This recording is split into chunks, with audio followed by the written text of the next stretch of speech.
What are the challenges that you face while adjusting to the new culture and work environment that you have? Opo.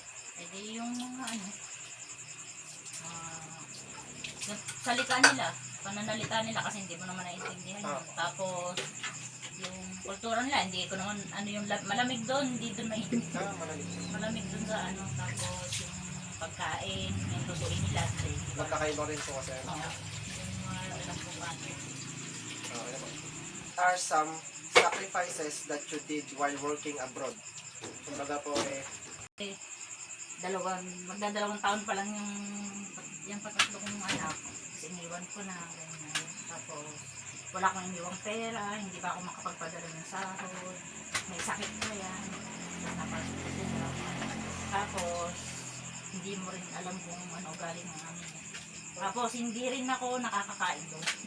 bira lang po ito ngayon. Wala pa daw pagkain doon. Unang dating ko pa doon ay Ramadan. Yung pagkain. ilang buwan Umpisa June 6 to July yata yun. Basta ganun, Ramadan, tapos wala akong kasama sa bahay, walang pagkain, wala lahat. Kaya tubig. Unang dating ko doon. Yun ang sobrang sakit. Mahirap din po pala maging. Yun ang inabot ko doon. Basta po tayo sa tatlo. What do you think is the common challenge of OFW like you had faced? Hinarap ko yung homesick. Homesick ka doon kasi wala ka makikita kung di pa din. Tapos hirap na hirap ka dahil wala kang makain. Tapos wala kang telepono para makita mo. Bakit po mo cellphone doon? Sa unang mo, hanggat hindi ka nagkakaroon ng ikamang tinatawag, bawal ka mag-cellphone. Wala kang komunikasyon sa kanila. Kumbaga meron yung may limit to. May limit. Pag halimbawa magpapadala ka lang ng pera, doon ka lang saka lang. Depende rin yun kung ang amo mo pag wala doon. Katulad nun, laging walang ko. Hindi ko alam kung kailan ako sasawa. Papatin ko sa bahay. How do you cope up with the physical and emotional toll of working abroad such as overwork or stress? Paano mo haharapin ang physical at emotional na epekto ng pagtatrabaho sa ibang bansa tulad ng sobrang trabaho o stress? Stress. Yun na, iiyak ka na lang ng iiyak. Tapos, sa sobrang pagod pa na? Pagod. Wala naman talagang tulog. Tulog doon isang oras. Ay, 24 hours po yun. Kasi didit sa atin ganito. Gigising tayo ng umaga. Doon, pagising mo gigising ako ng alauna ng madaling araw. Diretso na ako noon, sila gigising alas 10. Tapos sa pag-uwi nila ng hapon, saka lang kami lalabas. Kasi gabi ang lakwatsa nila. Parang gabi yung pinakaumaga nila. Doon lang sila pwede. So, last na po tayo. What are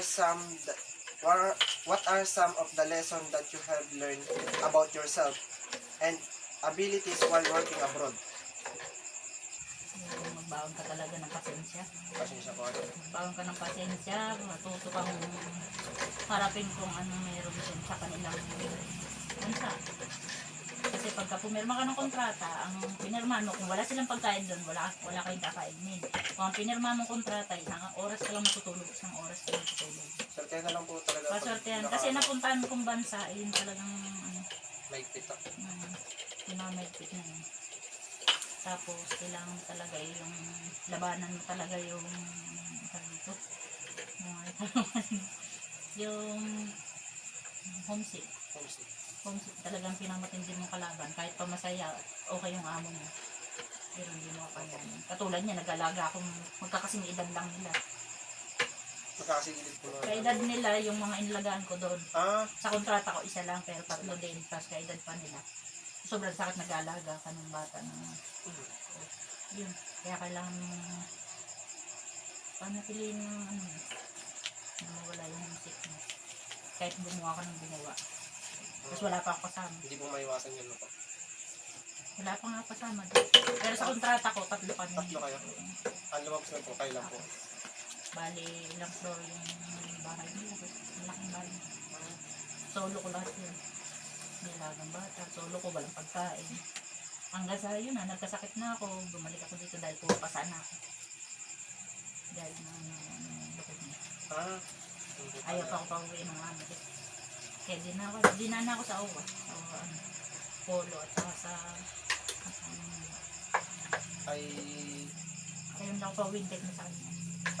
ayaw po kayong pauwinan. Mahirap to.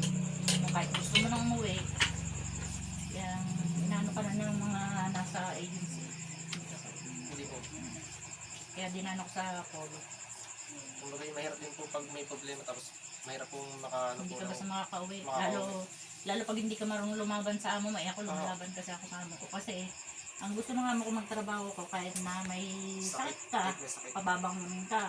Tapos pagka halimbawang, yun nga, nagtatrabaho ka na. Pag hinimatay ka, sabi niya, dinala ka naman sa ospital. Lagi naman ako nagigising sa ospital. Napagamot naman nila ako. Yun ang ikakatwira nila. Pinagagamot ka naman, okay, nakakapaglinis ka pa. Basta nakakapaglinis ka pa, nakakagawa ka pa, pagtatrabahuin ka. Walang pahinga. Kakasakit na po talaga yung problema. Ay, kaya paano hindi ako magkakasakit yung pagdating ko pa lang Tuloy-tuloy. doon. Wala akong pahinga, no? Wala. Sige po, okay na po yan. Maraming salamat po.